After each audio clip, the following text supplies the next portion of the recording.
بسم اللہ الرحمن الرحیم۔ السلام علیکم۔ مکتوب غامدی کی ایک اور نشست میں خوش آمدید۔ سلسلہ گفتگو 23 اعتراضات کی سیریز میں جاری ہے اور آج اس سلسلے کی ہم قسط نمبر 190 شروع کرنے جا رہے ہیں۔ ایک نیا موضوع، ایک نیا اعتراض لے کر حاضر خدمت آغاز کرتے ہیں۔ ہم سے بہت شکریہ آپ کے وقت کا۔ ہم سب آج جس اعتراض پر ہم گفتگو کا آغاز کرنے جا رہے ہیں وہ علماء کی جانب سے غامدی صاحب کے افکار و نظریات پہ پیش کیا جاتا ہے اور بڑے شور و زور کے ساتھ یہ کہا جاتا ہے کہ غامدی صاحب نے اسلام کا ریاست اور سیاست دونوں سے رشتہ منقطع کر دیا گیا ہے۔ کہا یہ جاتا ہے کہ دین کو غامدی صاحب نے فرد تک محدود کر دیا۔ اسی طریقے سے دین کا بڑا حصہ جو سیاست اور ریاست سے متعلق تھا اسے عملاً معطل کر دیا گیا ہے۔ اسلام کو محض چند احکامات اور عبادات کا دین غامدی صاحب نے بنا دیا، اور غامدی صاحب یہ بھی کہتے ہیں کہ دین کا تعلق اصلاً فرد سے ہے، تو وہ یہی نقطہ نظر پیش کر رہے ہوتے ہیں۔ غامدی صاحب یہ چیزیں سامنے آتی رہتی ہیں۔ ہماری اس سیریز کے اندر کوشش یہ ہے کہ ٹھنڈے دل و دماغ سے رک کر قدم بقدم غامدی صاحب کا پورا نقطہ نظر سمجھا جائے۔ کہا جاتا ہے کہ دین تو ایک طرف اقامت دین کی بات کرتا ہے، نفاذ شریعت کی بات کرتا ہے، اس کے برخلاف غامدی صاحب جو دینی تصورات پیش کرتے ہیں اس میں دین کا نفاذ یا نظم اجتماعی میں دین کا کوئی تعلق سامنے نہیں آتا۔ سب سے پہلے میں جاننا چاہتا ہوں آپ کا نقطہ نظر، مثبت استدلال، کہتے کیا ہیں آپ اسلام کا سیاست اور ریاست کے حوالے سے، کیا نقطہ نظر ہے؟ اللہ تعالیٰ کی جو ہدایت دین کی صورت میں ملی ہے، میں نے بارہا عرض کیا ہے کہ اس کے دو بڑے حصے ہیں۔ ایک کو قرآن اپنی اصطلاح میں الحکمہ کہتا ہے اور دوسرے الکتاب۔ الحکمہ میں دو چیزیں شامل ہیں، ایمانیات اور اخلاقیات۔ اللہ تعالیٰ نے اخلاقیات سے متعلق جو ہدایات دی ہیں وہ بھی نہایت تفصیل کے ساتھ میں نے اپنی کتاب میزان میں بیان کر دی، اور ایمانیات میں بھی جو 5 چیزیں زیر بحث آتی ہیں ان پر اپنا نقطہ نظر وضاحت کے ساتھ لکھ دیا ہے۔ دوسرا حصہ الکتاب یا شریعت ہے، سادہ لفظوں میں آپ اس کو قانون کہہ سکتے ہیں، یعنی اللہ تعالیٰ نے جو قانون اپنی ہدایت کی حیثیت سے دیا ہے، جس کو اصطلاح میں شریعت بھی کہا جاتا ہے، اور میں نے عرض کیا کہ اس کے لیے الکتاب کی اصطلاح بھی قرآن نے اختیار فرمائی ہے۔ ان دونوں حصوں میں ریاست سے جو چیز متعلق ہو سکتی ہے وہ ظاہر ہے کہ اوامر و نواہی ہیں۔ دین کا ایک بڑا حصہ اخلاقیات میں بھی اوامر و نواہی کی صورت پہ صادر ہوا ہے، اور پھر یہی اوامر و نواہی ہیں جو باقاعدہ ضابطے اور قانون کی صورت اختیار کر کے شریعت کے عنوان سے بھی بیان کیے جاتے ہیں۔ ان اوامر و نواہی کو اگر آپ اپنے سامنے رکھ لیں تو یہ حقیقت بالکل واضح ہو جاتی ہے کہ ان کا ایک بڑا حصہ فرد ہی کو مخاطب کرتا ہے، فرد ہی سے متعلق ہدایات دیتا ہے، اور فرد اپنی اسی حیثیت میں اپنے پروردگار کے سامنے جواب دے دیا ہوتا ہے۔ یعنی میں ایک فرد ہوں، دین نے مجھے مخاطب کیا ہے، مجھے چونکہ اللہ تعالیٰ نے ارادہ و شعور دیا ہے، میں اس ارادہ و شعور کو استعمال کر کے یہ فیصلہ کرتا ہوں کہ مجھے یہ دین اختیار کرنا ہے۔ پھر میرے پروردگار کی طرف سے مجھے بتایا جاتا ہے کہ اس میں یہ ماننے کی چیزیں ہیں، یہ اختیار کرنے کی چیزیں ہیں، یہ ترک کر دینے کی چیزیں ہیں۔ میں ان پر عمل پیرا ہو جاتا ہوں۔ اس کے لیے میں اپنے پروردگار کے سامنے دنیا میں بھی جواب دہ ہوں، آخرت میں بھی جواب دہ ہوں گا، اور میری تقدیر کا فیصلہ پروردگار عالم کی بارگاہ میں اسی رعایت سے کیا جائے گا۔ یہ اوامر و نواہی اگر آپ ان کی پوری فہرست سامنے رکھیں تو جیسے کہ میں نے عرض کیا بہت بڑی تعداد میں فردی سے متعلق ہے، لیکن ان کا ایک حصہ ایسا ہے جس کا تعلق مسلمانوں کی جماعت سے ہے، یعنی وہاں فرد بحیثیت فرد نہیں بلکہ مسلمانوں کی جماعت بحیثیت جماعت مخاطب ہوئی ہے۔ وہاں خطاب بھی مسلمانوں سے ان کی جماعتی حیثیت میں کیا گیا ہے۔ ٹھیک، مسلمانوں کی جماعتی حیثیت ہے جس کو آپ معاشرے سے بھی تعبیر کر سکتے ہیں، یہ مسلمان معاشرہ ہے، اور جب کوئی معاشرہ وجود میں آ جاتا ہے تو اس کی ناگزیر ضرورت یہ ہوتی ہے کہ اس میں ایک نظم اجتماعی قائم کیا جائے، اسی کو ریاست کہا جاتا ہے۔ یہاں سیاست اور ریاست یہ سب چیزیں موضوع بحث بن جاتی ہیں۔ اس لحاظ سے کہا جا سکتا ہے کہ دین کے احکام میں اگر 80-90% احکام وہ ہیں جن کا تعلق فرد سے ہے، جہاں مخاطب فرد بحیثیت فرد ہے اور جہاں وہ جواب دہ بھی اپنے پروردگار کے سامنے ہے، اس میں جماعت یا معاشرہ دخل اندازی نہیں کر سکتا۔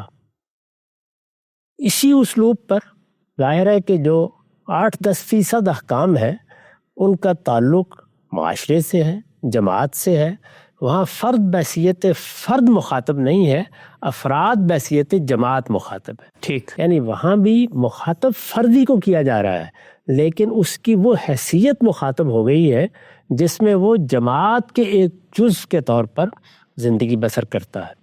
جب فرد بحیثیت جماعت زیر بحث آتا ہے یا جماعت بحیثیت جماعت زیر بحث آتی ہے یا معاشرہ بحیثیت معاشرہ زیر بحث آتا ہے، تو اس میں ظاہر ہے کہ پھر جب ایک نظم قائم کر دیا جائے تو ہم یہ تعبیر اختیار کرنے میں حق بجانب ہوتے ہیں کہ یہاں دین نے حکومت کو مخاطب کر لیا ہے۔ یعنی جب جماعت کو مخاطب کیا جائے گا تو جماعت اپنا اظہار کرے گی، وہ اپنا اظہار معاشرے میں کرے گی اور معاشرہ اپنے نظم اجتماعی کے ذریعے سے فیصلے کرے گا۔ ٹھیک، یہ چیز چونکہ دنیا میں اسی طرح ہو رہی ہے، یہ ایک ایسی چیز ہے جو انسان کے لیے ترک و اختیار کی چیز نہیں ہے، یعنی وہ لازمی طور پر ایک نظم قائم کرتا ہے، لازمی طور پر ایک ریاست وجود میں آتا ہے۔ وہ قبائلی سطح کی ریاست ہے یا دور حاضر کی ریاست ہے، یہ تو تمدن کے تقاضے ہیں، لیکن وہ قبائلی سطح پر بھی وجود میں آئے گی تو ایک نظم، ایک اجتماعی نظم، ایک جماعتی نظم، ایک ریاست، یہ بہرحال کسی نہ کسی درجے میں اپنا تصور پیدا کر لیتی ہے۔ جب یہ پیدا کر لیتی ہے تو معاشرے سے متعلق چیزوں میں ہم مسئولیت کے درجے میں پھر حکومتی کا ذکر کرتے ہیں۔ تو یہ کہا جا سکتا ہے کہ اسلام نے جو ہدایت ہمیں دی ہے اس کو اگر آپ اس زاویے سے دیکھیں تو اس کا ایک بڑا حصہ، جیسے کہ میں نے عرض کیا کہ 85-90% حصہ وہ ہے جس میں فرد ہی مخاطب ہے، لیکن ایک چھوٹا حصہ ایسا ضرور ہے اور ایسے احکام بھی اس میں دیے گئے ہیں جن میں جماعت مخاطب ہے اور اس لحاظ سے حکومت مخاطب ہے، یعنی وہ حکومت سے متعلق ہے۔ اور حکومت کیونکہ کسی ریاست ہی میں قائم کی جاتی ہے تو کہا جا سکتا ہے کہ ریاست سے متعلق ہے۔ اس تمہید میں جو چیزیں میں نے واضح کی ہیں ان کو اب سامنے رکھیے۔ فرد سے متعلق جو اوامر و نواہی ہیں ان کا ذکر کرنے کی ضرورت نہیں۔ ٹھیک، وہ اوامر و نواہی جس میں جماعت کو بحیثیت جماعت، معاشرے کو بحیثیت معاشرہ یا سیاست و حکومت کو مخاطب بنایا گیا ہے، وہ کون سے اوامر و نواہی ہیں؟ میں نے، یہ آپ کو یاد ہوگا کہ 2015 میں اسلام اور ریاست کے زیر عنوان ایک مضمون لکھا تھا، اس میں میں نے اپنا موقف 10 نکات کی صورت میں بیان کیا تھا۔ آخر میں نے وہ فہرست بھی ترتیب دے دی تھی جس میں ریاست، سیاست، جماعت یا معاشرے سے متعلق دینی ذمہ داریاں یا دینی احکام یا دین کے اوامر و نواہی بیان کیے گئے، یہ فہرست بھی ترتیب دے دی تھی۔ میں آپ کے سامنے سب سے پہلے وہ فہرست رکھوں گا، میری کتاب مقامات میں وہ مضمون موجود ہے، اس کو پہلے سنیے، پھر دیکھیے کہ دین میں یا دین کی ہدایت میں وہ کیا احکام ہیں، کیا اوامر و نواہی ہے، ہماری شریعت میں وہ کیا چیزیں ہیں جن کو جماعت سے متعلق کیا گیا ہے، معاشرے سے متعلق کیا گیا ہے، یا دور جدید کی تعبیر اختیار کر لیں تو ریاست و حکومت سے متعلق کیا گیا ہے۔ ایک مرتبہ جب آپ ان کو سن لیں گے تو میرے موقف کے باقی پہلوؤں کو سمجھنے میں آسانی ہو جائے گی۔ میں نے لکھا ہے اسلامی شریعت میں 2 طرح کے احکام ہیں۔ یہ میری کتاب مقامات میں اسلام اور ریاست ایک جوابی بیانیہ کے زیر عنوان مضمون ہے، میں صفحہ 204 سے پڑھ رہا ہوں۔ اسلامی شریعت میں 2 طرح کے احکام ہیں، ایک جو فرد کو بحیثیت فرد دیے گئے ہیں اور دوسرے جو مسلمانوں کے معاشرے کو دیے گئے ہیں۔ یعنی ابتدا ہی میں نے یہاں سے کی ہے کہ پہلے احکام کی فہرست کو سمجھ لیں کہ وہ 2 حصوں میں تقسیم ہے، ایک جو فرد کو بحیثیت فرد دیے گئے ہیں اور دوسرے جو مسلمانوں کے معاشرے کو دیے گئے ہیں۔ پہلی قسم کے احکام کا معاملہ خدا اور بندے کے درمیان ہے اور وہ اس میں کسی حکومت کے سامنے نہیں بلکہ اپنے پروردگار ہی کے سامنے جواب دے۔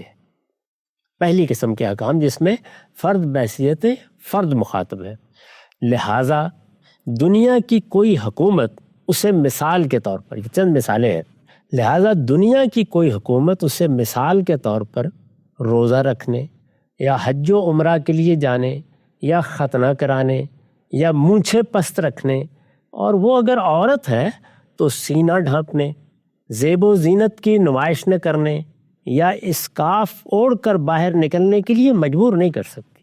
یعنی یہ دین کے احکام ہیں، دین کی ہدایات ہیں، لیکن ان میں فرد بحیثیت فرد مخاطب ہے۔ اس طرح کے معاملات میں تعلیم و تربیت اور تلقین و نصیحت سے آگے اس کے کوئی اختیار نہیں ہے، یعنی مسلمانوں کے معاشرے کے، مسلمانوں کی حکومت کے، ان کے نظم اجتماعی کے کوئی اختیارات نہیں ہیں، الا یہ کہ کسی کی حق تلفی یا جان مال آبرو کے خلاف زیادتی کا اندیشہ ہو۔ قرآن نے پوری صراحت کے ساتھ واضح کر دیا ہے کہ دین کے ایجابی احکام میں سے یہ صرف نماز اور زکوٰۃ ہے جس کا مطالبہ مسلمانوں کا کوئی نظم اجتماعی اگر چاہے تو قانون کی طاقت سے کر سکتا ہے۔ قرآن کا ارشاد ہے کہ اس کے بعد وہ پابند ہے کہ ان کی راہ چھوڑ دے اور کوئی چیز ان پر نافذ کرنے کی کوشش نہ کرے۔ رہے دوسری قسم کے احکام، یہ پہلی قسم کے احکام ہیں جو فرد کو بحیثیت فرد دیے گئے ہیں، ان کا حکم بھی میں نے بیان کر دیا، ان کی نوعیت بھی واضح کر دی۔ رہے دوسری قسم کے احکام تو وہ در حقیقت دیے ہی حکومت کو گئے ہیں۔ دیے ہی حکومت کو گئے ہیں کا مطلب کیا ہے؟ وہ جماعت کو دیے گئے ہیں، نتیجے کے طور پر معاشرے کو دیے گئے ہیں، اور اس کے نتیجے کے طور پر حکومت کو دیے گئے ہیں، اس لیے کہ معاشرہ اور جماعت اپنے وجود کا اظہار حکومت کے ذریعے سے کرتے ہیں۔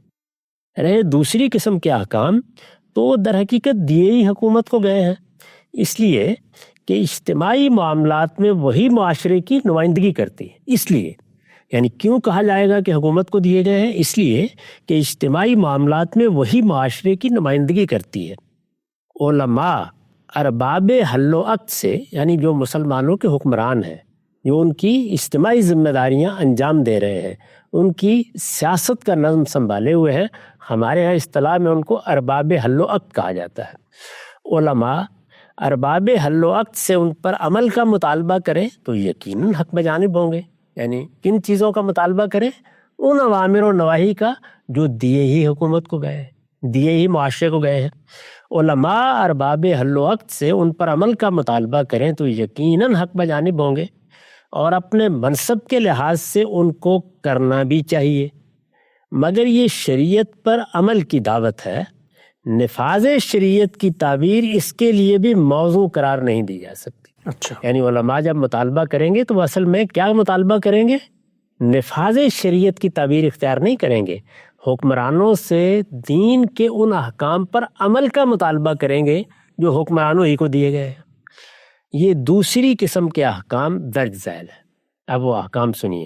8، مسلمان اپنے حکمرانوں کی رعایا نہیں بلکہ برابر کے شہری ہوں گے۔ مسلمان اپنے حکمرانوں کی رعایا نہیں، یعنی یہاں تعلق آقا اور غلام کا نہیں ہے۔ مسلمان اپنے حکمرانوں کی رعایا نہیں بلکہ برابر کے شہری ہوں گے۔ قانون اور ریاست کی سطح پر ان کے بڑے اور چھوٹے اور شریف اور وضیع کے مابین کوئی امتیاز روا نہیں رکھا جائے گا۔ ان کے جان و مال اور آبرو کو حرمت حاصل ہوگی۔ ان کے یعنی مسلمانوں کے، ان کے جان و مال اور آبرو کو حرمت حاصل ہوگی۔ یہ حرمت جس طرح فرد کے مقابلے میں حاصل ہے، اسی طرح ریاست اور حکومت کے مقابلے میں بھی، جماعت اور معاشرے کے مقابلے میں بھی ان کے جان و مال اور آبرو کو حرمت حاصل ہے، یہاں تک کہ حکومت ان کی رضامندی کے بغیر زکوٰۃ کے علاوہ کوئی ٹیکس بھی ان پر عائد نہیں کر سکے گی۔ مال کو حرمت حاصل ہے، چنانچہ اللہ تعالیٰ نے وہ رقم یا وہ حصہ متعین کر دیا ہے جو حکومت ان سے بالجبر لے سکتی ہے، یہاں تک کہ حکومت ان کی رضامندی کے بغیر زکوٰۃ کے علاوہ کوئی ٹیکس بھی ان پر عائد نہیں کر سکے گی۔ ان کے شخصی معاملات یعنی نکاح، طلاق، تقسیم وراثت، لین دین اور اس نوعیت کے دوسرے امور میں اگر کوئی نزاع ان کے درمیان پیدا ہو جائے گی، یعنی ایک تو فرد کو حکم دیا جاتا ہے، ایک وہ معاملات ہیں جو دو افراد کے درمیان زیر بحث آ جاتے ہیں، جیسے نکاح ظاہر ہے کہ ایک مرد و عورت کے درمیان ہونا ہے، طلاق کا معاملہ بھی اسی نوعیت کا ہے، اسی پر باقی کو قیاس کر لیجئے۔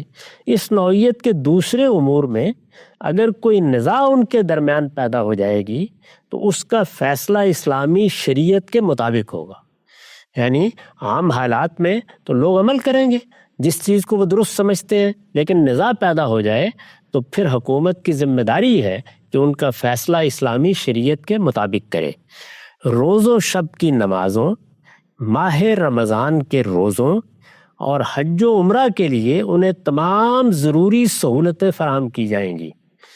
ان پر عدل و انصاف کے ساتھ اور امرہم شورا بینہم کے طریقے پر حکومت کی جائے گی، یعنی دو چیزیں، عدل و انصاف کے ساتھ اور امرہم شورا بینہم، یعنی ان کے معاملات لوگوں کی رائے سے انجام پاتے ہیں، ان کا نظام لوگوں کی رائے پر مبنی ہے، وہ باہمی مشاورت سے یہ سب فیصلے کرتے ہیں۔ ان پر عدل و انصاف کے ساتھ اور امرہم شورا بینہم کے طریقے پر حکومت کی جائے گی۔ ان کے قومی املاک اجتماعی ضرورتوں کے لیے خاص رہیں گے، جیسے زمین اور اس کے خزانے ہیں، انہیں نجی ملکیت میں نہیں دیا جائے گا، بلکہ اس طرح نشو و نما دی جائے گی کہ جو لوگ معیشت کی دوڑ میں پیچھے رہ جائیں ان کی ضرورتیں بھی ان املاک کی آمدنی سے پوری ہوتی رہیں۔ وہ دنیا سے رخصت ہوں گے تو ان کی تجہیز و تکفین مسلمانوں کے طریقے پر ہوگی، ان کا جنازہ پڑھا جائے گا اور انہیں مسلمانوں کے قبرستان میں اور ان کے طریقے پر دفن کیا جائے گا۔ یہ پہلی بات ہے۔ دوسری، نماز جمعہ اور نماز عیدین کا اہتمام حکومت کرے گی، یعنی باقی 5 نمازیں لوگ اپنے طور پر پڑھ سکتے، اس کے لیے کوئی محلے کی مسجد بھی بنا سکتے، اس کا نظم بھی چلا سکتے ہیں، لیکن نماز جمعہ اور نماز عیدین کا اہتمام حکومت کرے گی۔ یہ نمازیں صرف انہی مقامات پر ادا کی جائیں گی جو حکومت کی طرف سے ان کے لیے مقرر کر دیے جائیں گے۔ ان کا ممبر حکمرانوں کے لیے خاص ہوگا، یعنی ان کے ممبر پر، نماز جمعہ کے ممبر پر اور عیدین کے ممبر پر کوئی عالم، کوئی عام آدمی نہیں کھڑا ہو سکے گا، یہ حکمرانوں کے لیے خاص ہوگا۔ وہ خود، یعنی مسلمانوں کے حکمران، وہ خود ان نمازوں کا خطبہ دیں گے اور ان کی امامت کریں گے، یا ان کی طرف سے ان کا کوئی نمائندہ یہ ذمہ داری ادا کرے گا۔ ریاست کے حدود میں کوئی شخص اپنے طور پر ان نمازوں کا اہتمام نہیں کر سکے گا۔ اس کے بعد تیسری چیز، قانون نافذ کرنے والے ادارے، یہ ذہن میں رکھیے، قانون نافذ کرنے والے اداروں میں سب سے نمایاں کیا ہے؟ پولیس۔ قانون نافذ کرنے والے ادارے اصلاً امر بالمعروف اور نہی عن المنکر کے ادارے ہوں گے، یعنی ان اداروں کی بنیاد کس چیز پر ہے؟ ایک دینی حکم پر ہے، وہ حکم ہے امر بالمعروف اور نہی عن المنکر کا۔ قانون نافذ کرنے والے ادارے اصلاً امر بالمعروف اور نہی عن المنکر کے ادارے ہوں گے، چنانچہ معاشرے کے صالح ترین افراد ان اداروں کے لیے کارکنوں کی حیثیت سے منتخب کیے جائیں گے۔ وہ لوگوں کو بھلائی کی تلقین کریں گے اور ان سب چیزوں سے روکیں گے جنہیں انسان ہمیشہ سے برائی سمجھتا رہا ہے، تاہم قانون کی طاقت اسی وقت استعمال کریں گے جب کوئی شخص کسی کی حق تلفی کرے گا یا اس کی جان، مال یا آبرو کے خلاف کسی اقدام کے در پہ ہو۔ یعنی یہ واضح کر دیا ہے میں نے کہ وہ کون سی چیزیں ہیں جس میں قانون نافذ کرنے والے ادارے بھی کوئی قانونی کارروائی نہیں کر سکتے، وہاں وہ تبلیغ، تلقین یا ترغیبی کا طریقہ اختیار کریں گے، لیکن وہ کون سا دائرہ ہے جس میں ان کو قانون کی طاقت استعمال کرنے کا اختیار ہے؟ تو متعین طور پر واضح کیا ہے کہ وہ دائرہ یہ ہے کہ کوئی شخص کسی کی حق تلفی کر دے یا اس کی جان، مال یا آبرو کے خلاف کسی اقدام کے درپے ہو۔ اس کے بعد اگلی چیز کیا ہے؟ حکومت اپنے دشمنوں کے معاملے میں بھی قائم بالقسط رہے گی۔ قائم بالقسط یعنی انصاف پر قائم ہوگی۔ حکومت اپنے دشمنوں کے معاملے میں بھی قائم بالقسط رہے گی، حق کہے گی، حق کی گواہی دے گی، اور حق و انصاف سے ہٹ کر کبھی کوئی اقدام نہیں کرے گی۔ اس کے بعد ریاست کے اندر یا باہر اگر کسی سے کوئی معاہدہ ہوا ہے تو جب تک معاہدہ باقی ہے لفظ اور معنی دونوں کے اعتبار سے اس کی پابندی پوری دیانت اور پورے اخلاص کے ساتھ کی جائے گی۔ اور اس کے بعد پھر اہم ترین، قتل اور فساد فی الارض کے سوا موت کی سزا کسی جرم میں بھی نہیں دی جائے گی۔ قتل اور فساد فی الارض کے سوا موت کی سزا کسی جرم میں بھی نہیں دی جائے گی۔ نیز ریاست کا کوئی مسلمان شہری اگر زنا، چوری، قتل، فساد فی الارض اور قذف کا ارتکاب کرے گا اور عدالت مطمئن ہو جائے گی کہ اپنے ذاتی، خاندانی اور معاشرتی حالات کے لحاظ سے وہ کسی رعایت کا مستحق نہیں ہے، تو اس پر وہ سزائیں نافذ کی جائیں گی جو اللہ تعالیٰ نے اسلام کی دعوت کو پورے شعور اور شرع صدر کے ساتھ قبول کر لینے کے بعد ان جرائم کا ارتکاب کرنے والوں کے لیے اپنی کتاب میں مقرر کر دی۔ یہ وہی ہیں جن کو ہمارے یہاں حدود سے تعبیر کیا جاتا ہے۔ اور آخری چیز کیا ہے؟ اسلام کی دعوت کو اقصائے عالم تک پہنچانے کے لیے، یعنی پوری دنیا تک پہنچانے کے لیے، اسلام کی دعوت کو اقصائے عالم تک پہنچانے کے لیے حکومت کی سطح پر اہتمام کیا جائے گا۔ دنیا کی کوئی طاقت اگر اس میں رکاوٹ پیدا کرے گی یا ایمان لانے والوں کو جبر و تشدد کا نشانہ بنائے گی تو حکومت اپنی استطاعت کے مطابق اس رکاوٹ کو دور کرنے اور اس تشدد کو روکنے کی کوشش کرے گی، اگرچہ اس کے لیے تلوار اٹھانی پڑے۔ یہ وہ احکام ہیں جن کی پوری فہرست 2015 میں نے اپنے اس مضمون میں لکھ دی تھی، اور یہ بتایا تھا کہ یہ احکام ہیں جو ہمارے دین میں معاشرے کو، جماعت کو، یا سادہ لفظوں میں کہیے تو حکومت کو، حکمرانوں کو دیے گئے ہیں۔ سب ان احکام کے پابند ہیں۔ ان احکام کے معاملے میں کوئی شخص بھی گریز و فرار کا رویہ اختیار نہیں کر سکتا۔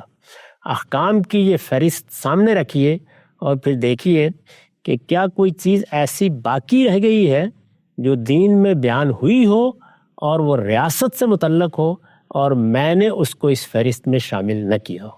اس کے بعد میرے نزدیک دو مزید سوالات پیدا ہوتے ہیں۔ ایک سوال یہ ہے کہ اگر حکمران ان احکام پر عمل پیرا نہ ہو، ظاہر ہے کہ میں ایک فرد کی حیثیت سے مسلمان ہوں، لیکن اس کا پورا امکان ہے کہ میں کوتاہی کروں، میں گریز کا رویہ اختیار کروں، میں دین کے احکام کی خلاف ورزی کروں۔ اسی طرح معاشرہ، اجتماع کی نمائندگی کرنے والی حکومت میں بھی یہ صورت پیدا ہو سکتی ہے کہ ہم یہ دیکھ رہے ہوں کہ یہ دین کے احکام ہیں، ان دین کے احکام پر عمل کرنے میں کوتاہی ہو رہی ہے، یا انحراف ہو رہا ہے، یا گریز و فرار ہے، یا ان سے بغاوت کی جا رہی ہے۔ مختلف صورتیں پیش آ سکتی ہیں۔ اس میں پھر کیا کیا جائے، یعنی دین میں کیا ذمہ داری عائد کی گئی؟ دیکھیے، یہ ذمہ داری بھی اگر آپ اس لحاظ سے غور کریں تو جس طرح فرد سے متعلق زیر بحث آتی ہے، اسی طرح حکومت یا ریاست سے متعلق بھی زیر بحث آتی ہے۔ اس کا جواب میں نے یہ دیا ہے کہ قرآن مجید نے اس معاملے میں ایک نہایت واضح ہدایت سورہ توبہ میں دے دی ہے۔ اس میں یہ بتایا گیا ہے کہ مسلمانوں کی کوتاہی انفرادی ہو یا مسلمانوں کی کوئی اجتماعی کوتاہیاں ہیں، ان پر ان کو توجہ دلانے کے لیے یا ان کی اصلاح کے لیے یا ان کے انحرافات پر انہیں متنبہ کرنے کے لیے کچھ ایسے لوگ ہونے چاہیے، یہ قرآن کے الفاظ ہیں، جو اپنے آپ کو دین کا علم حاصل کرنے کے لیے خاص کر لیں۔ قرآن مجید نے سورہ توبہ میں فرمایا ہے، ما کان المؤمنون لینفروا کافہ، سب مسلمانوں سے یہ توقع نہیں ہے کہ وہ اس طرح کی ذمہ داریاں ادا کرنے کے لیے اٹھ کھڑے ہوں گے۔ عام مسلمان بیچارے اپنی روٹی کی فکر کر رہے ہوتے ہیں، وہ اگر جو دین کے احکام ان کو دیے گئے ہیں، یا نماز ہے، روزہ ہے، ان کا اہتمام کر لیں تو یہ بھی بہت بڑی بات ہے۔ ان کے اندر سے کچھ لوگوں کو نکلنا چاہیے۔ ارشاد ہوا ہے فَلَوْلَا نَفَرَ مِنْ كُلِّ فِرْقَةٍ مِّنْهُمْ طَائِفَةٌ، یعنی ان کی ہر جماعت میں سے چند لوگ نکلیں، وہ کیا کریں؟ لیکن تفقہوا فی الدین، وہ دین کی سچی بصیرت حاصل کریں، دین میں تفقہ پیدا کریں، دین کو سمجھیں جس طرح کہ اس کو سمجھنے کا حق ہے۔ سادہ لفظوں میں کہیے کہ اس کے عالم بنیں، اور جب وہ عالم بن جائیں تو پھر وہ اپنی قوم کو جا کر انذار کریں۔ یعنی دیکھیے ذمہ داری کیا ڈالی گئی ہے، انذار کریں، لِيُنذِرُوا قَوْمَهُمْ إِذَا رَجَعُوا إِلَيْهِمْ۔ جب وہ علم حاصل کر کے لوٹے تو اپنی قوم کو خبردار کریں، لَعَلَّهُمْ يَحْذَرُونَ، تاکہ ان کی قوم اللہ کی گرفت سے بچ جائے۔ اس کا مطلب کیا ہوا؟ اس کا مطلب یہ ہے کہ دین نے اس کا اہتمام خود ہی کر دیا ہے، یہ لوگوں کو بتا دیا کہ یہ احکام ہے، یہ اوامر ہیں، یہ نواہی ہیں، یہ میری شریعت ہے، اس پر تم نے عمل پیرا ہونا ہے۔ تم پروردگار کے سامنے جواب دہ ہو، وہ فرد ہے یا حکمران ہے، سب کے سب اسی کے سامنے جواب دہ ہیں۔ اب اگر وہ کوتاہی کر رہے ہیں تو کیا لوگ ان کے خلاف اٹھ کھڑے ہوں؟ کیا بغاوت کا ارتکاب کیا جائے؟ یہ بات نہیں کہی ہے۔ دینی ذمہ داری یہ بیان کی گئی ہے کہ مسلمانوں کے اندر ایسے لوگ پیدا ہوں جو دین کا علم رکھتے ہوں، اور علم بھی آخری درجے کی بصیرت کا اپنے اندر پیدا کریں، اور پھر انہیں کیا کام کرنا ہے؟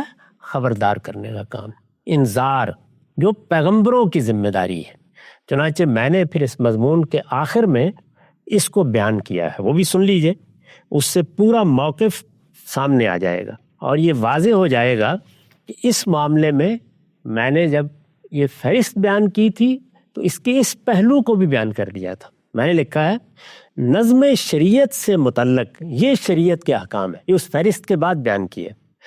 نظم اجتماعی سے متعلق، یعنی سادہ لفظوں میں کہیے حکومت اور ریاست سے متعلق، نظم اجتماعی سے متعلق یہ شریعت کے احکام ہے، اور اس تنبیہ و تحدید کے ساتھ دیے گئے ہیں، اور اس تنبیہ و تحدید کے ساتھ دیے گئے ہیں کہ جو لوگ خدا کی کتاب کو مان کر اس میں خدا کے نازل کردہ قانون کے مطابق فیصلے نہیں کرتے، قیامت کے دن وہ اس کے حضور میں ظالم، فاسق اور کافر قرار پائیں گے۔ یعنی یہ حکم بھی بیان کر دیا ہے۔ ظاہر ہے کہ فرد اگر اللہ تعالیٰ کے نازل کردہ احکام کے مطابق زندگی بسر نہیں کرتا تو اس کے لیے بھی یہی الفاظ ہیں، اور اگر مسلمانوں کی جماعت یا ان کا معاشرہ یا ان کی حکومت ان احکام پر عمل پیرا نہیں ہوتی تو ان کے لیے بھی یہی الفاظ ہیں۔ قیامت کے دن وہ اس کے حضور میں ظالم، فاسق اور کافر قرار پائیں گے، تاہم مسلمانوں کے ارباب حل و عقد، یعنی مسلمانوں کے حکمران، تاہم مسلمانوں کے ارباب حل و عقد اگر اس کے باوجود اس معاملے میں کوتاہی کے مرتکب ہوتے یا سرکشی اختیار کر لیتے ہیں، کوتاہی کے مرتکب ہوتے یا سرکشی اختیار کر لیتے ہیں، تو علماء و مصلحین کی ذمہ داری اس کے سوا کچھ نہیں۔ یہ بہت غور سے سن لیجئے، تو علماء و مصلحین کی ذمہ داری اس کے سوا کچھ نہیں کہ وہ انہیں دنیا اور آخرت میں اس کے نتائج سے خبردار کریں، انہیں حکمت کے ساتھ اور موعظہ حسنہ کے اسلوب میں صحیح رویہ اختیار کرنے کی دعوت دیں، ان کے سوالات کا سامنا کریں، ان کے اشکالات دور کریں، اور دلائل کے ساتھ انہیں بتائیں کہ اللہ تعالیٰ نے اپنی شریعت کیوں دی ہے، اجتماعی زندگی کے ساتھ اس کا کیا تعلق ہے، اس میں احکام کی بنیاد کیا ہے، اور دور حاضر کا انسان اس کو سمجھنے میں دقت کیوں محسوس کرتا ہے۔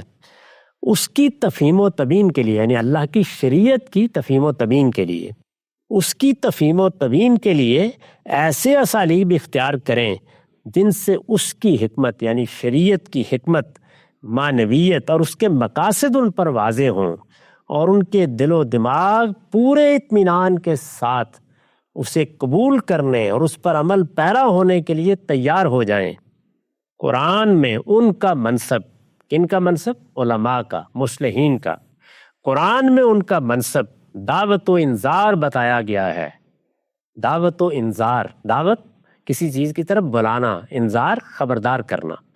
قرآن میں ان کا منصب دعوت و انذار بتایا گیا ہے۔